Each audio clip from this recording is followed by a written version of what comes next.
All right, welcome back to episode 34 of To The Crib, your go-to podcast for all things football related. As always, it's your boy Delliks with my man Coach Bishop. How we feeling today? Oh, feeling good, man. You know, it's a good here Saturday night. Got to watch some great college football games today. Now getting ready to go doing this episode right now to give everybody information for tomorrow. That way they have it well in advance with enough time to do whatever they want to do as far as fantasy football, setting lineups. If you guys want to put out some bets on these games and just try to help get you this information so that you have it first thing for you in the morning. So we'll probably post this tonight or first thing in the morning, but you'll have it in plenty of time. Most definitely. This is the Week 11 preview show. So like you said, we're going to bring you all the information needed. Real quick, just want to give a quick update on the Lakeland Dreadnoughts. we got a playoff team in the building. How did you guys do this on Friday night? Friday night was a good night, man. We took down Bartow 28-6. So moving on to the third round. So we got 3 more left. Pretty much we're down to the last 8 teams. So we've got Lake Mineola going this week. They're coming to see us. And then this is the last game in our region. So then from there we get to the Final Four. And hopefully everything keeps going in our favor. But looking like another championship season here in Lakeland. All right, best of luck to that. All right, so we're just going to kick it off real quick. The first game is Dallas Cowboys, 6-3 Dallas Cowboys, traveling to the 1-8 Carolina Panthers. Right now, there isn't really many injuries to report in this game. What I have here is this must be the Pollard game.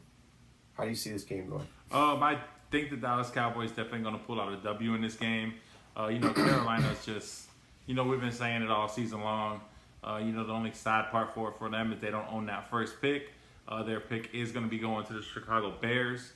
But they don't have enough firepower to keep this thing even close, in my opinion. So I think Dallas is just going to go over there and run right through them, like they've been doing to some of these lesser teams. It's going to be a big game. But so with that in mind, how I feel is there's going to be less opportunities for Dallas. And you're probably going to see Cooper Rush coming out there, some Rico Dowdle and stuff like that. So I feel like some of these guys are going to get set down because they are going to get out big. It's going to be one of those fourth quarters where they're playing backups.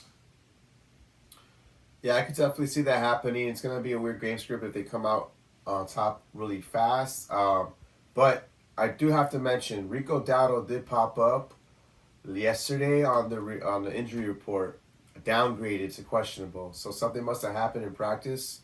So we're going to keep an eye on that. That could mean more playing time, more snaps for Pollard. Being that said, I do think Pollard should eat this game. We said it was supposed to happen last game. It didn't really happen. Actually, Dowdle looked better. But for this game coming up, it's now or never, right? If he doesn't do it this week, it's not going to ever happen. Carolina is one of the worst rush defenses in the league.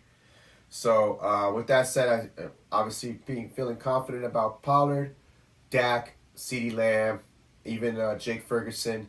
Jake Ferguson is not as confident for that game script thing that you're talking about. Whereas, if they don't have to use him that much, they might not have, he might not get a lot of volume. But he still should be a top 12 tight end option. On the other side, Thielen's pretty much the only guy you really want to think about starting. You're going to roll him out there. Chuba Hubbard, yeah, he has the most of the snaps, but this is a really tough matchup against Dallas, and they're going to be in a negative game script probably, so I don't see much doing for Chuba, unfortunately, this week. How else do you see? Any other plays for you? Brandon Cooks is somebody who might be a little sneaky play as well. You might be able to roll out Brandon Cooks if you're looking for a desperate situation as far as wide receiver position goes. But me on Pollard, I'm actually, one of my bets is Pollard under. I'm going to keep riding the Pollard under the same way we used to ride the Justin Fields INT prop. I'm going to constantly just keep taking Tony Pollard under until he proves me wrong on his total yards. So for what I'm seeing, they got his total yardage at 90.5 total. I'm going to rock the under. And one of the reasons is they're really riding Dak. just probably because Pollard hasn't been getting the job done this year. I mean, the last 3 games, you got Dak's thrown for 304, 374, and 404. It's just going up and up. And he's also thrown for 11 touchdown passes in the last 3 games. So I'm saying I'm pumping the brakes on Pollard myself. To me, I think it might be a little risky. Okay, that's what else? What other bets you got? Anything? So I have Pollard over 65.5 rushing yards. I think that, like I said, if this is the game, it's going to be this one. He should be good for at least 17 carries. He should be good for at least 17 carries. And I'm actually going to bite that and say he goes over 65.5 rushing yards, Pollard. And then all I have also is Eddie Pinheiro over. They dropped his kicking points to 4.5. I've never seen a line at 4.5 kicking points. So I'm just going to, again, blindly take Eddie Pinheiro over 4.5 kicking points. You kind of broke up there. Did you have another bet besides Pollard? Yeah, so like they got Dak at 276, just like I was saying. The last 3 games he's broke 300, but they got 276.5 as his total, including rush yards. So I'm gonna say he gets to 276.5 total yards. So I definitely like that. And then I also like CD Lamb to get over 6.5 receptions, and his yards is very juicy as well. He's kind of been breaking records the last 3 or 4 games. He's got over 10 receptions in all of them games. And he's also got his receiving total at 82.5 yards. So I like a lot of CD Lamb here and Dak Prescott because I feel like that's what they're moving towards is more of a passing heavy offense, and they're tending to start to get away from the run. And I feel like the pass game is getting ramped up. All right. Sounds good. So yeah, we both like Dallas to win this game. Yes. So we'll keep moving on. All right, so 6-3 Pittsburgh Steelers traveling to the 6-3 Cleveland Browns. Big divisional matchup here. We saw Thursday was a snooze fest because of all the injuries from Cincinnati and the Ravens. That was supposed to be a big deal. Well, this is another big deal. Only thing is, Deshaun Watson is out. They will be starting Dorian Thompson-Robinson, the rookie, which last time we saw him, he didn't look too good. So, the Browns are still favored, is what I have here as a funny little note, which just tells you how bad they see Kenny Pickett. He's been having a rough year. So, how do you see this game shaping up? It's going to be a very low-scoring game. Not only do they have the Browns favored, but when I looked at the line, the over-under was 32.5. Yeah, so it's not going to be a lot of points. You got more defense in this game. And also it's probably going to be looking like a lot of bad quarterback play. But I actually think Kenny Pickett is going to be a better play here than the rookie over there for Cleveland, Dorian Thompson. I hope so. Yeah, so, but I just feel like, the last time these two teams played, Pittsburgh was able to pull it out defensively. But I'm taking Kenny Pickett because he's got Mike Tomlin, that's his head coach. And he's got that defense, man. They just make plays. So, I know Cleveland's defense makes plays as well, but I'm rocking Pittsburgh in this one. Yeah, I think Pittsburgh does win as well. Real quick, Freiermuth has been activated off the IR for the Steelers, so he'll be playing. Jaylen Warren was named the starter, which it's just for him to be announced coming out of the tunnel, basically. Tomlin giving him some due credit. But honestly, it's going to still be 50-50 in my opinion, with the carries for between him and Najee Harris. But either way, I think both of them are playable. And then you also have Deontay Johnson and George Pickens. Now, Deontay Johnson gets more volume. George Pickens, to me, is more of a boom bust. And for that matter, I feel like I'd rather just sit that boom bust because I can't stand getting like the worst booms. I mean the worst busts. Yes. I hate those bottom floors. I need something higher. So, and then on the other side, they have the two-headed monster also in Jerome Ford and Kareem Hunt. Those both are playable. Pittsburgh's actually one of the top 10 worst defenses against the run. So I feel like both of those guys are playable this week as well. Are you trusting any of the Cleveland pass catchers, Njoku, Amari Cooper? Actually, I'm not, and I'm not trusting any of the ones from Pittsburgh either. When I was sitting down and breaking down this game, and I was looking at my bets, actually, I wasn't looking at any of the receivers. I looked at all the props and stuff for the quarterbacks and the receivers, and there was just nothing that I felt like was a lock, you know. So, but to go into what you're talking about, the Pittsburgh Steelers rush defense being, you know, the 10th worst in the league. I'm taking Kareem Hunt. I saw his rush total the other day at 30.5 rush yards. So that's something that I'm jumping on, him getting over 30.5 rush yards. The one thing I do trust out of Pittsburgh is them getting the ball to the backs out of the backfield. So what I liked, I saw Najee Harris at an 8.5 receiving yard total. I'm taking the over on that one. And then also Jaylen Warren. I always love to just take his receptions and his yardage over both. And it's a 2.5 and 18.5. And I see him easily getting 3 receptions out of this backfield and getting to 20 yards. Jaylen Warren, our baby Eckler. Yep. I have a couple bets as well. I think Kenny Pickett, his line is set at 173.5 passing yards. I think he goes under. Yeah. When they put it that low, it's because they know it's not going to be good. And they know everybody's putting their money on the over. So when it's super, super low, you just got to roll with it. And then on the other side, I'm doing Jerome Ford over 13.5 rushing attempts. I think that's one way to attack them, especially with the rookie quarterback. They're going to probably lean on the run a little more. So give me that. All right. So we both like Pittsburgh to win. All right, we got the 3-7 Chicago Bears traveling to the 7-2 Detroit Lions. We got Justin Fields making his return back from his thumb injury, along with his boy Khalil Herbert being activated off the IR for the running back position. On the Detroit side, not really any injuries to report. They got a full squad coming at you as well. So, with that said, how do you see this game shaping up? Yeah, this is a game, it's in Detroit. I mean, Detroit's got a 7-2 record. I think they're going to keep it going, man. I think they're going to pull out another W. This is pretty much their division to lose right now. And them against any of these division opponents that they have, I see them winning. So I see them getting to 8-2 here in this game. I feel like that rushing game, the whole offense that Detroit has is explosive. They can run the ball down your throat with Montgomery and Gibbs, but then they could also be throwing the ball with Amon-Ra St. Brown. They got Laporta, Reynolds. I mean, this offense here is explosive on all aspects. So if one thing's not working, it's not like they're done. They can just roll out another option. So I definitely love Detroit to win this game and win this game big. Yeah, same with me.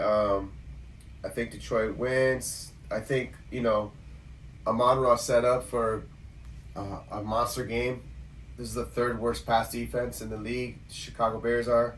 So Amon-Ra, Laporta are wheels up for sure. You're definitely going to play Montgomery and Gibbs. Just got to roll out with them. Who knows who's going to get the touchdowns. It's most likely going to be given to Montgomery if it's inside the 5. Unless he decides to give it up like he did last week. He said, no, go ahead, have it to Gibbs. So Gibbs take one, young buck. This for you, bro.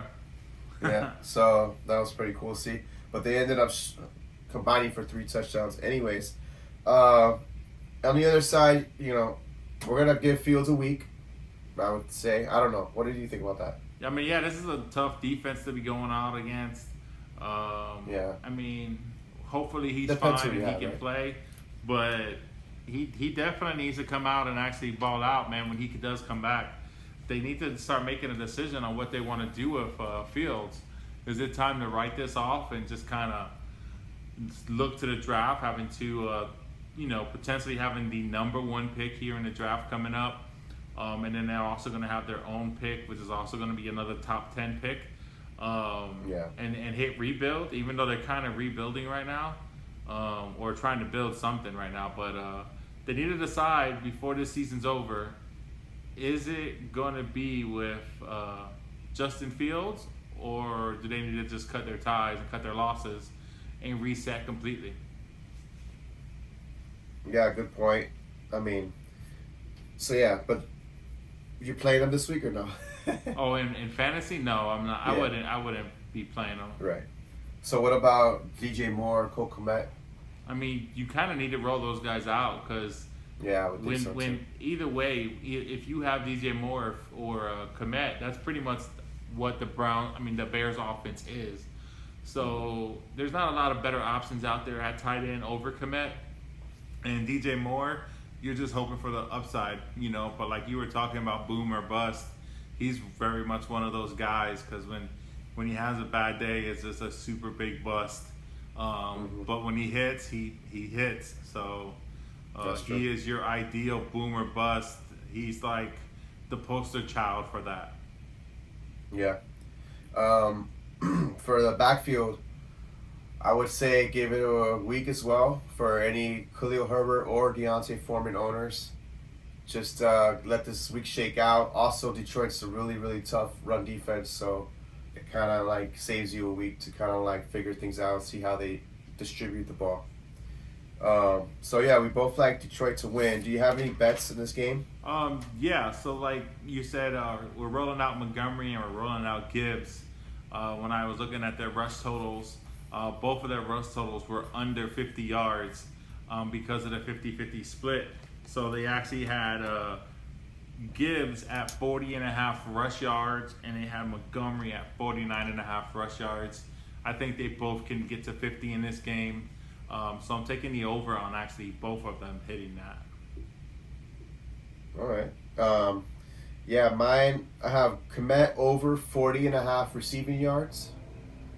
And then I have Amon-Ra over 84.5 receiving yards. So I think both of those guys can get there on that. All right, moving on. So we got the 4-5 Los Angeles Chargers traveling to the 3-6 Green Bay Packers. This one has to be. This is it. This is the game. Christian Watson. It's the Christian Watson game. I don't know if you've heard yet. Is it? How do you feel about that? Yeah, I'm joking, kind of. I'm joking. I mean, I will. It's now or never. It's like, all right. We may this roll this super soft. All right, wait. Super soft matchup. Let's throw a little bit something out there. We could say this weekly, and we may get to the end of the year and it never is the game. Right. And he feels like, to me, one of these guys that when fantasy football rolls out next year, everybody's going to talk about how it's going to be his year. And this is going to be a wide receiver that even next season is taken way higher than he should be. I felt this going into it. You and me know I talked about this for a long time. I didn't feel like Watson is as good as he's hyped up to be. I feel like he's one of those big explosive guys that he's going to have a big play and that's it. He's a DJ Moore without the boom games. Gabe Davis. Right. Well, no, he's a Gabe Davis. We'll say that. I'll give you that even. Maybe that's closer, except without the boom game. So it's just a bunch of bust. So we'll see if he has a boom game this week. We'll see. Maybe he'll get one and be more than just a bust, where we can call him a boom or bust guy. Yeah, I mean, so on that side of the ball, they do have a really soft matchup. Like the Packers passing attack should do well against this Chargers pass defense, which is really soft. You got so someone's gonna get Love. I mean, Jordan Love, but you got Romeo Dobbs maybe. Jaden Reed kind of getting involved a little bit. Maybe he's the one that pops off. Luke Musgrave. Someone's gonna eat in this matchup, and then on the other side. I mean, also Aaron Jones should eat too. So, I mean, I guess what I'm saying is I'm trying to figure out who it is. Who is it going to be because someone's going to eat. So we haven't. Neither one of us has said it. From what it sounds like to me, do you think the Packers win this game? No. Me neither. I have the Chargers. You just keep bringing up all these guys who should. I mean, it is in Green Bay. It's interesting. Right. You keep bringing up all these guys that should eat. So I was thinking, oh, maybe he's got the Packers here because he's just expecting somebody to eat because it's a Chargers defense. I mean, honestly, the Packers could definitely win the game. Right, yeah. Like, the Chargers are frauds, so I mean, they could win. If they could keep it close, and I don't know, maybe they could win the game because maybe it'll come down to the defense making a play, Herbert overthrowing somebody. I don't know. I mean, I think Eckler should eat as well. Keenan Allen, he's got a back injury, but he's gonna play. He should do all right. Quentin Johnson kind of woke up last week, but I would slow my roll on that as well. Yeah. I'm not really rolling him out this week. There is no Gerald Everett, so Donald Parham might be sneaky for you DFS players who are scraping the bottom of the barrel there, trying to find the best bang for the buck. But yeah, I don't know. I'm gonna say the Chargers win the game.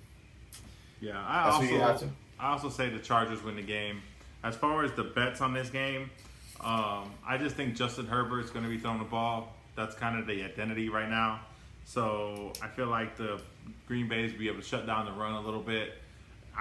So I see Herbert going over 262.5 pass yards.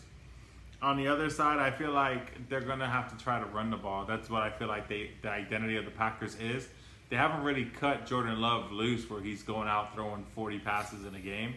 So I love the idea of being able to take, when I looked at A.J. Dillon and I looked at Aaron Jones, I looked at their rush attempt props that I saw, and Aaron Jones was sitting at 12.5 rush attempts and A.J. Dillon at 7.5. So I was taking the over on that. If for them to get there, they just need to be a 13-8, which is only 21 rush attempts.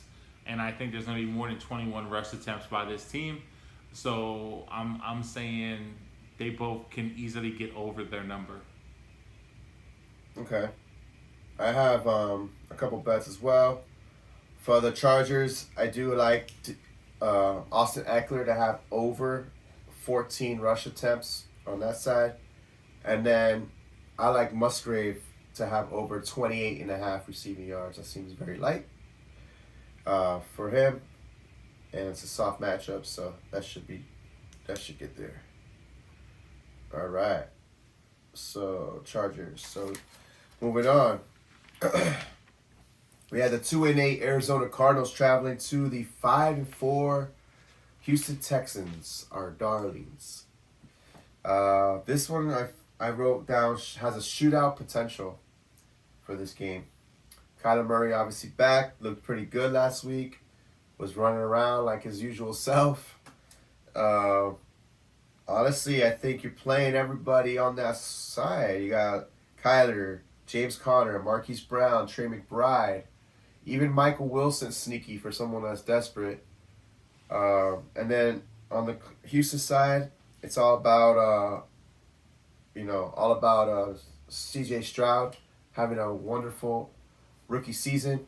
Tank Dell, Nico Collins wheels up. Dalton Schultz as well. No Noah Brown. He's going to be out this week, so they're just revolving that third receiver. Robert Woods should be in the game, but now we're worried about him, not playing him. So, how do you see this game going? Me personally, I actually think Arizona's going to roll through this game. I think they win this game. I do think it's going to probably be a lot of points. The total on this game is at 47.5, which is pretty high considering everything. But with Kyler Murray back and James Conner's back, I feel like Arizona's about to turn a little leaf and turn a corner and start building towards next season. And I think next season comes, and with everything, if they bring Kyler Murray back and stuff, I feel like Arizona's going to be a team to kind of have to deal with. But I actually see them pulling out the W in this game and beating our sweetheart Houston Texans. Wow. I'm going to stick with the Sweethearts at home, getting things done. I also think Devin Singletary has a decent game. So, no Damian Pierce again. He got ruled out with an ankle injury. So, it's the Devin Singletary show. Last week against the Bengals, they're smart. They know that they had to attack the Bengals. The run game, they gave him 30 carries. So, this is wheels up in a great matchup against Cardinals. Yeah, he had a soft run career defense. high rush yards. Yeah, and rushing attempts. It was all both career highs. So, I love him in this game.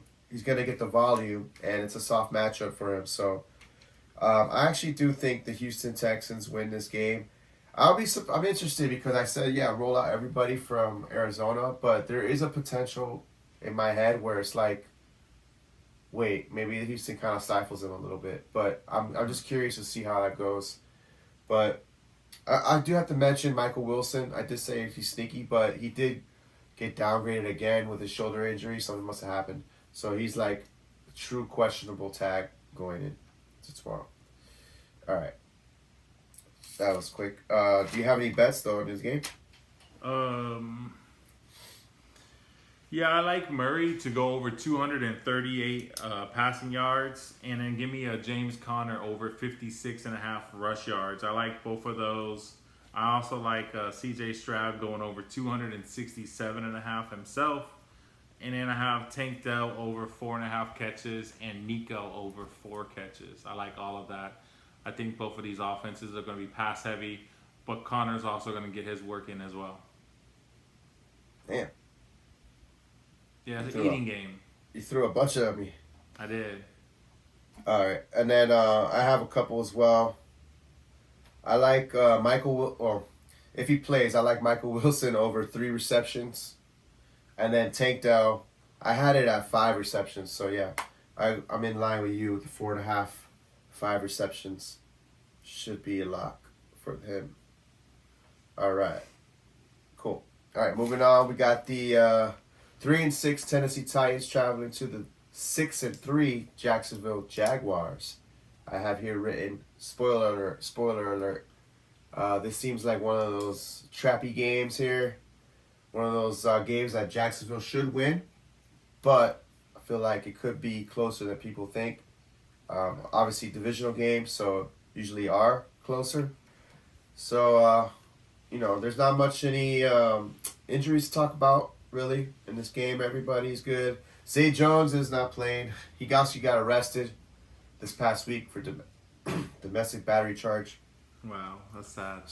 Yeah, I'm not sure, the details of that. This man can't get on the field to save his life. Yeah, and he's still dealing with his knee injury either way. But, so how do you see this game shaping up? Me personally, when I was looking at this game, I was just thinking the same thing we always talk about when we talk to Tennessee. In this game, I was going back and forth. Our boy Ryan Stevens, diehard Jacksonville Jaguars fan. I know, he says, Tennessee always beats them. And then I was doing some research, and Jacksonville's actually won the last 3 matchups. They won this matchup, and they swept them last year. So things have kind of started to turn around. And then with that in mind, and then also the fact that, Tennessee doesn't know how to give Derrick Henry the ball 20 times, I see that trend going to continue. And so is the losing trend. So I am taking Jacksonville in this game. All right. I'm going to take Tennessee. I have a weird suspicion about this game. That they give him 20 carries? Yeah, they might. Oh. At least over, his line, I have one of his bets is 14.5. They dropped it. So I'm taking that over at least 15 or more. But, I mean, what I have here is like, I think Levis and D-Hop are going to have a good game. I think Henry has a chance to have a really good game as well. And then on the other side, I'm not a big fan of Trevor Lawrence. He's having a really rough year. Like, he needs to get it together. And him and Ridley are not on the same page. The only play here besides ETN, in my opinion, is Christian Kirk. I mean, I think he could be a nice play. But I think Ingram is a good play here, too. Yeah, I mean, Ingram could get there. It's just, hopefully he can score once this year. That'll be nice. This Yeah. is the game. This I'm is the gonna say game. it. This is it. This This is it. game This right is it. here. He scores in this game. For anybody that's searching for someone to snag on their roster, keep an eye on Kenny Phillips still. I think he's kind of becoming like the second favorite target for Will Levis. So let's see if he builds on that as well this week. But yeah, you like Jacksonville to win. I like Tennessee. Who do you have as any bets? Yeah. So when I was looking at this game, it's actually not a lot. I only got one in this game. Okay. It is not a Derrick Henry rush attempt prop. I'm over that because Yeah. he doesn't give him 20. But I like his over total yards at 71.5. He is involved in the pass game. So I think 71.5. That's something where they can give him 14 carries and he can get there in yards, rush yards alone. Adding in some receiving yards as well. 71.5 is very light for Derrick Henry. Yeah, that's super light. Because I have his over 14.5 rushing attempts, and then I have Kirk over 58.5 receiving yards. Boom. In and out. We're done with this. All right, moving on. All right, we have the 5-5 Las Vegas Raiders traveling to the 6-3 Miami Dolphins. The return of Achane.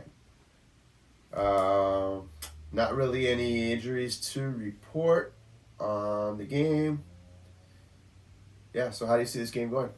I mean, I'm also traveling to Miami tomorrow, so I'm gonna be there live and in person for this one. Yes, sir. Definitely taking Miami here. It's gonna be a big game. Miami at home has been unstoppable. Nothing's been close in Miami. Every game down there has kind of been blowouts. So yeah, I'm rocking Miami at home. Starting Achane. I feel like Mostert's even a play as well. It's probably going to be a 50-50 split, kind of the same split you were getting in the when Achane was first coming in as well. So coming off of an injury, I expect kind of the same play here as well. Yeah, I definitely think you start both Mostert and Achane. You're starting Tyreek Hill, Jalen Waddle, and Tua as well. Tua's schedule gets brutal during the playoffs, so if you still have an open window, there might be a chance. If you're still trade deadline is still a thing, you still have able to make trades for your league. I would seriously think about trading Tua if you have him, because that playoff schedule is pretty brutal for him. Just a heads up. But yeah, this is a good matchup for him. On the other side, are we trusting Devontae Adams or Jacoby Myers? I feel like game script's gonna lean towards the pass, so I'm gonna say you kind of have to. If you have Devontae Adams, you should never ever not have Adams in your lineup. Right. So you have to play Devontae Adams. You have to play Josh Jacobs. For the Raiders, I think Josh Jacobs is the best play of everyone. I feel like they're going to get more success rushing the ball than they are going to be throwing it. All right. Yeah, I have a couple bets in this game. I think Aiden O'Connell, the rookie QB for the Raiders, goes under his passing yards of 199.5 passing yards. I think we're going to be able to contain him.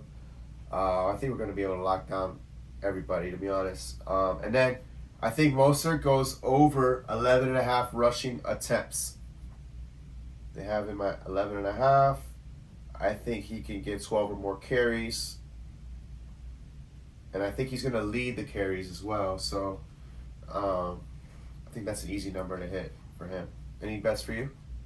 Yeah, so I like Tyreek Hill over 6.5 catches. And then I also like Tua to have over 21.5 completions in this game. That's Tyreek Hill one's scary to me because I feel like one of those game script things where we're talking about for the Giants, or not the Giants, the other game, the Dallas one. So Dallas. Yeah, because if they don't need to use them as much, maybe they don't throw them. But we'll see. I'm going to look something up here real quick. I know every game that he's played in Miami. Yeah. I mean, he's balled out. So let me just look Who, real Tyreek? quick. Yeah, Tyreek, the freak. The freak. In the Denver game, when everybody was out by the fourth quarter, 9 for 157. There you go. Against the Giants, 8 for 181. Against Carolina, 6 for 163. Against New England at home, 8 for 112. Those are just home games. When he's home in Miami, he balls out. He's over 100 in all 4 games this year. And he only has 1 game of less of 6 receptions. Everything else is at home. He's put up 9, 8, 8, and then he has the 1 game of 6 against Carolina. But it was 6 for 163. Nice. Okay. Let's get. So we both like Miami to win the game. Yes. All right, moving on. We have the 2-8 New York Giants traveling to the 4-6 Washington Commanders. This is a divisional game, but this should be easy money for the Commanders. No Antonio Gibson. He is going to be out, so they're going to give Chris Rodriguez the backup duty role for them, which honestly should just boost up Brian Robinson's role a little more. And then on the other side, you're really only playing Saquon Barkley, and you're just rolling him out there with blind luck. Hopefully he gets it done for you with the volume. How do you see this game going? Me personally, I think Washington wins this game. It's interesting to see what the Giants do. You know, they did pay Daniel Jones, so you know this is a time of the year where you got to start thinking about what teams are going to be doing for their future, especially teams like the Giants, the Bears, and Carolina. You know, Giants are also this team that they can lose out, and then that puts them in their contention for that number 1 pick, where they can go for like Caleb Williams. But also having given Daniel Jones 4 years, 160, that may not be a move they want to make. I was talking to somebody who's a Giants fan as well, one of my fellow coaches as well, and telling him, saying, you know, like I could see them maybe doing something like what the Chicago Bears did. You know, they were there and they could have taken a quarterback, but they had Justin Fields and they were still trying to rock that. Kind of same boat like what the Giants are in right now. You got to kind of keep Daniel Jones because you paid the man. So yeah. I can see them maybe ended up with that first pick and trading it and trying to get something like what the Bears got. So that next season, after 2 years of Daniel Jones' new contract with only 2 years left on it, they'll have 2 first-round picks maybe potentially, and then, you know, see what they want to do as far as that. But, yeah, I don't think they win this game. It's going to be a rough rest of the season for them. Like you said, it's Barkley or nothing.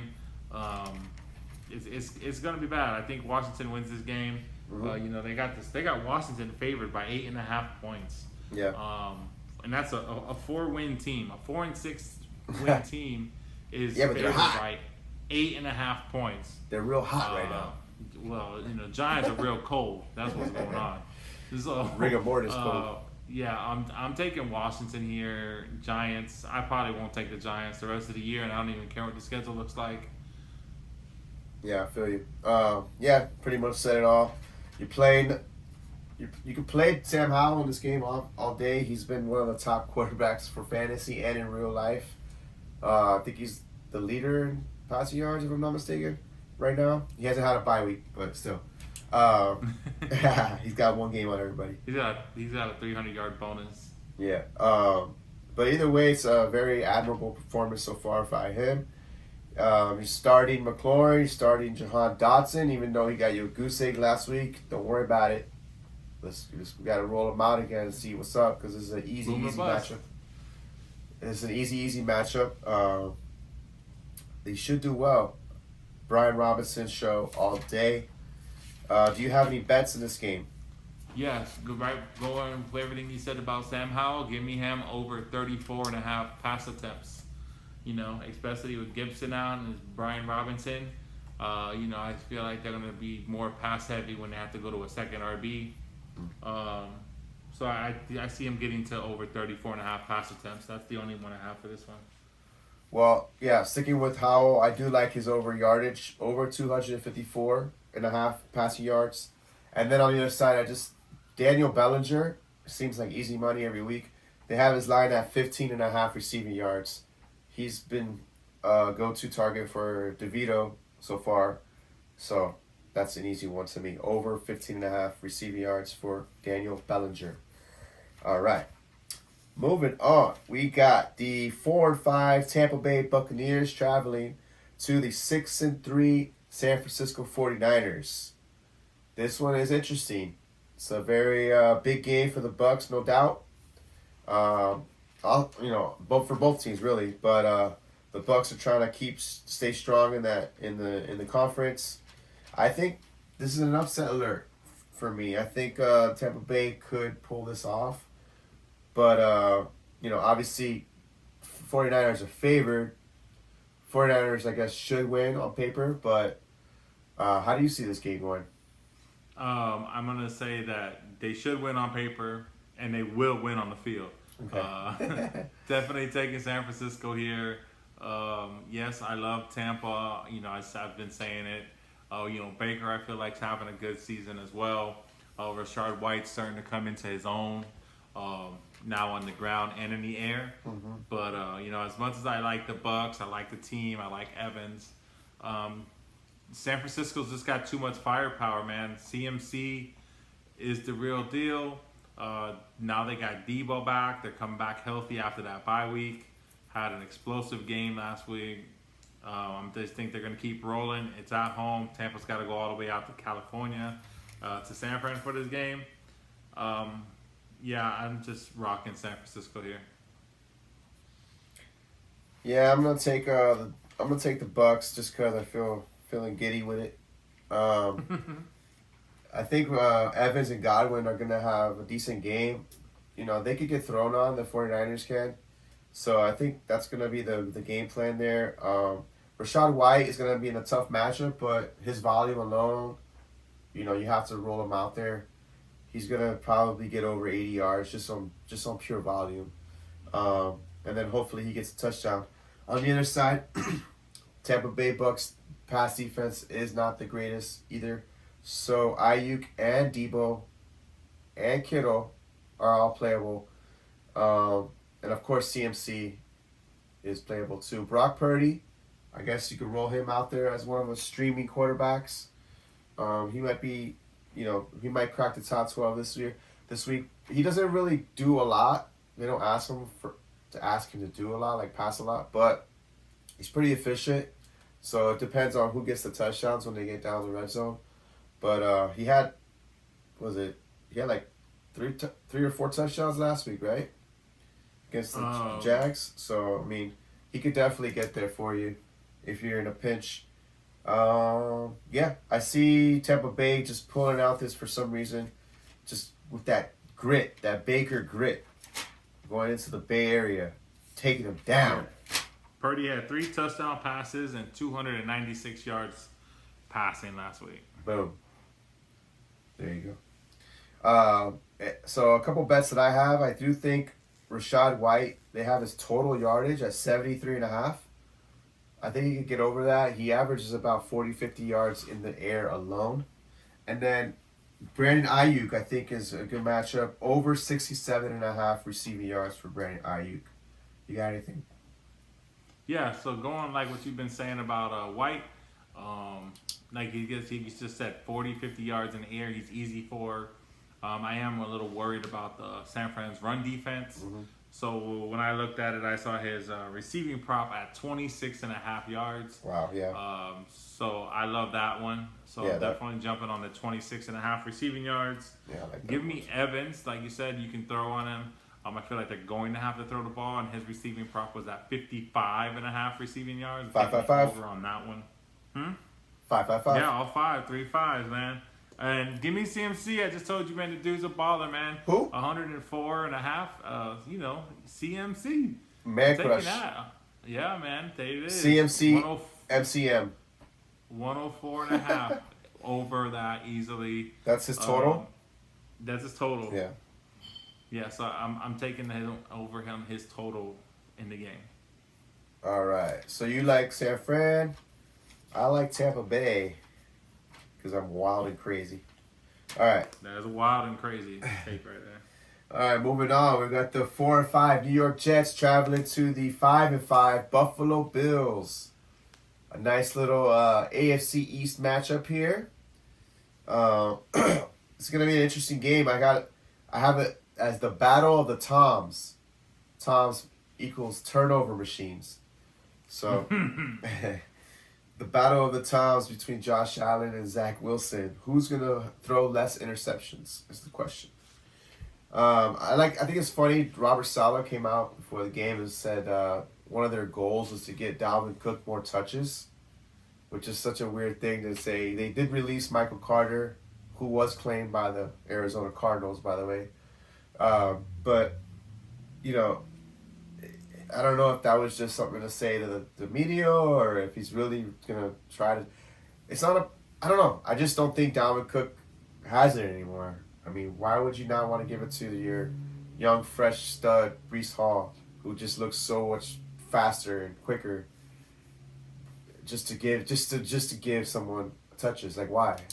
It doesn't make sense to me. But we'll see how that goes. And then I think Garrett Wilson should do well as well in this game.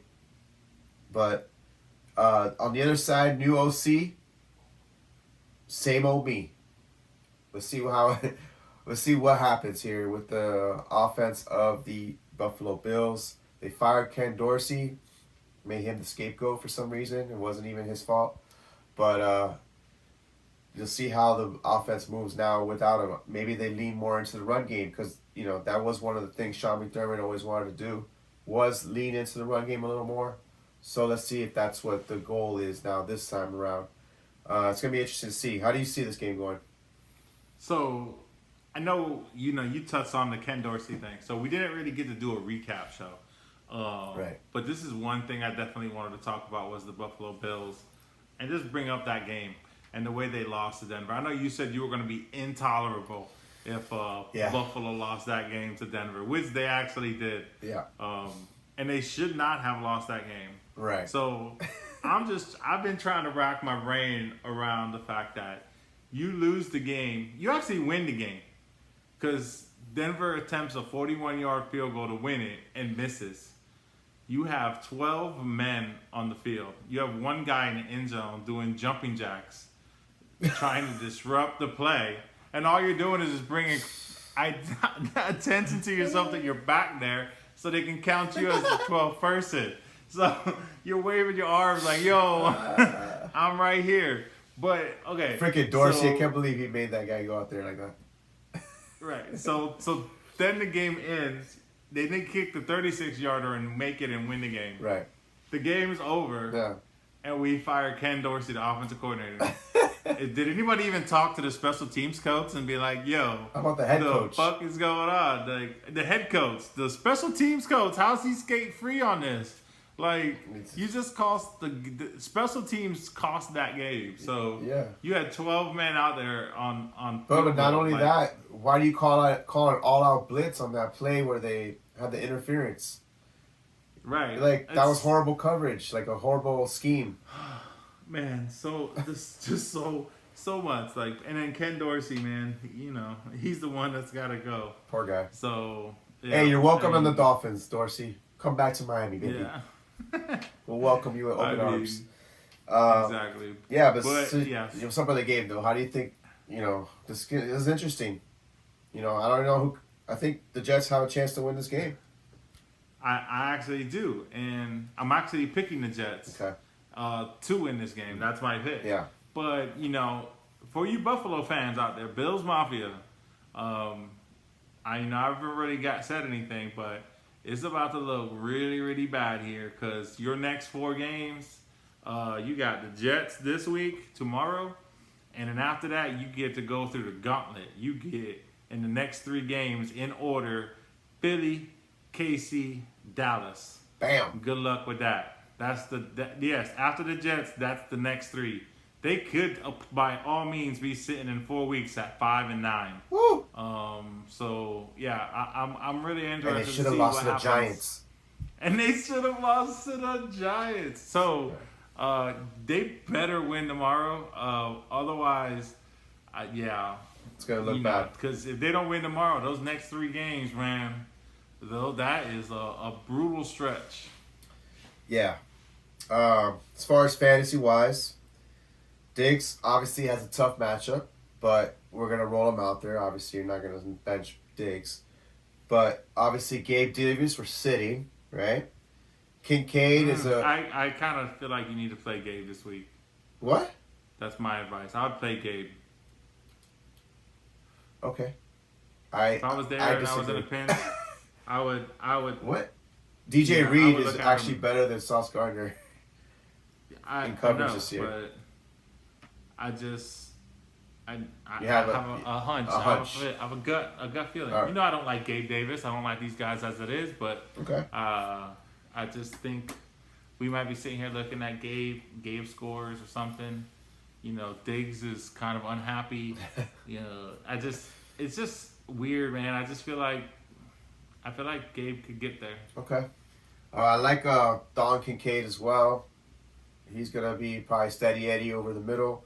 And then on the other side, Tyler Conklin, I think, is also a streamer for tight ends as well, along with Garrett Wilson and Brees Hall. You're playing Brees Hall as well. So, do you have? Dalvin Cook? Yeah, no. Dalvin Cook No, can watch. we're not playing Dalvin Cook. I thought he's getting He's more not touches. even rostered right now. Is he getting more touches? Yeah, more than one. He might get two. What do you have for this game? Any bets? Yeah, give me a Wilson over 5.5 catches. Yeah. I'm not worried about Dalvin Cook's touches. So I'm taking Brees Hall to get 88.5 in total. I'm taking that. And then, yeah, that's what I got. I'm going with some Jets props. Yeah, I have the same thing with Garrett Wilson. I looked at it today. It was over 6, so I still like it. He gets about 10 targets a game now. I mean, if that's anything that Zach Wilson's doing right, is he's actually trying to just feed him the ball. So hopefully, he gets there for you guys. And then give me Dalton Kincaid over 49.5 receiving yards. Seems pretty light as well for someone that's been one of their main focuses on the passing offense. All right. So, yeah, moving on. We got the 6-3 Seattle Seahawks traveling to the 3-6 Los Angeles Rams. Tyler Lockett is a true game time decision again with his little hamstring injury. Kenneth Walker, he's been having some weird usage rates the last few weeks. Yeah, he had a looked like a decent game, but he keeps losing snaps to Zach Charbonnet. But that doesn't mean Zach Charbonnet is doing anything either with him. So it's like, I don't know if you could trust either one of those guys. And then on the other side, we still don't have Kyron Williams. So Darrell Henderson and Royce Freeman are going to be sharing the backfield. And then Matthew Stafford is back for the Rams as well. So that's good for Puka Nacua and Cooper Kupp. How do you see this divisional matchup shaping up? I actually look at this game, and when you look at those 3 losses by Seattle, one of them was week 1 to this Rams team without Cooper Kupp. And they were using Cam Akers in the backfield back then. So I am going to say the Rams win this game. And Geno is going to have a terrible game. Back in week 1, when these two teams played, Geno only threw for a total of 112 yards passing for Geno in week 1. I think the Rams are going to have his number. I think the Rams pull out a W in this game. And I think, like I said, I think Geno's going to have a rough day. All right. Yeah, that's an interesting stat there. I know the Rams were pretty decent against their pass, but they've kind of come back to earth the last few weeks. So it's going to be interesting to see. JSN has been doing a little bit better the last few weeks as well, so that's good for them. But his ADOT is the lowest any rookie receiver has ever had. It's 4.5. A dot is the average depth of target. So he's literally getting balls like right around the 5 yards away from the line of scrimmage, and hoping for the best. I don't know. This game is interesting. I think it's gonna be kind of low scoring in a way. Because I know Seattle's defense, they started off, the secondary started off as kind of generous, and now they're kind of like tightening up in the back end. Whereas it was their run defense at first was good, and now their run defense is like kind of loosening up. So it's kind of going back and forth. This is a tough one for me to pick as a winner. I think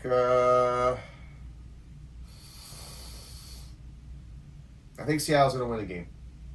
I think Seattle will take this game and improve to 7-3. Metcalf had a really nice game last week. He should continue that this week coming up. I'm not using any of the running backs from the Rams though. I don't know about you. Darrell Henderson would be the only one I would consider. But Henderson's a really good play if you're in a league, and I'm in a couple of them where you get like a quarter of a point or a third of a point per rush attempt. They are gonna keep trying to attempt to run the ball. So if you think about it, where if you get 12 or 13 rush attempts out of this guy, you're gonna automatically rack up 3 to 4 points just on attempts, and then you could add in the yardage and some possibility of a touchdown. Then that's good. But if it's no points per rush attempt, then I may lean towards not playing them. Okay. Yeah, so I'm gonna lean Seattle in this game. You're leaning the Rams. What is any bets do you have for this game? Geno Smith under 253.5 passing yards. Under. All right, that's it. Yep. I have DK Metcalf over 69.5 receiving yards for that one, and then give me Cooper Kupp over 81.5 receiving yards as well.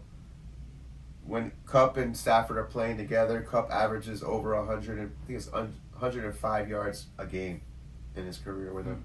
So I kind of like those stats. It's kind of like he's like a sleeping giant too, Cooper Kupp. We haven't really been talking about him. Puka was this big, star of the rookie star at the beginning of the season, and everybody's gonna kind of quiet down on them because Stafford was out, this, that, and the other, and all three of them are gonna be fully healthy, and they're gonna come at Seattle. And they're coming off of a bye week. Actually, I'm switching mine to the Rams. Yep, off of bye week. I just convinced myself. Everybody healthy. Yeah, like I'm saying, that's what I'm saying. Rams at home, off the bye. Sean McVay finally had that extra week to get everybody all on the same page. Yeah, I like it. Big thing next week, we should get Kyron Williams back, which is huge for not only the Rams but for your fantasy teams if you have them. If you could try to sneak him in a trade before that, go ahead, because I think he's a really great buy low for the stretch run. All right, moving on. For the Sunday night football game, we have the 6-4. It's a good one, right?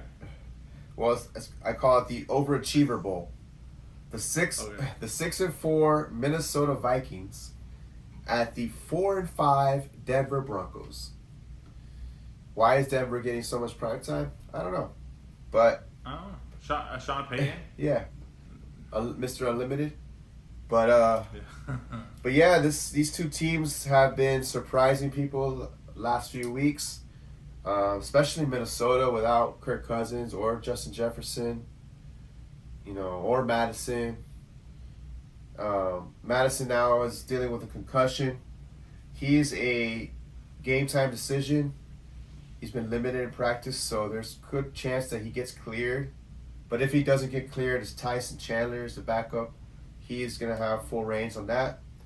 KJ Osborne is back for Minnesota as well. He should be back.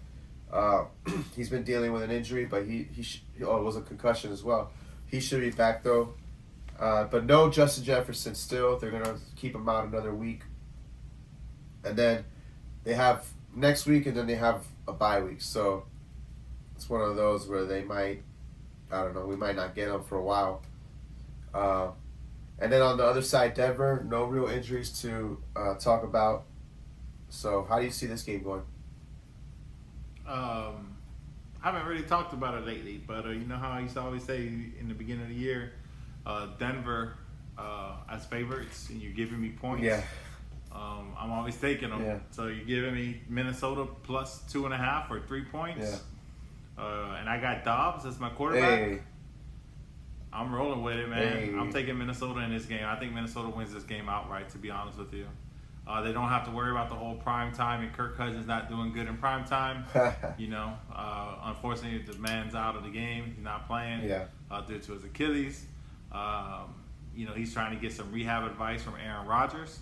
Try to see if he can't make it back for the start of the season.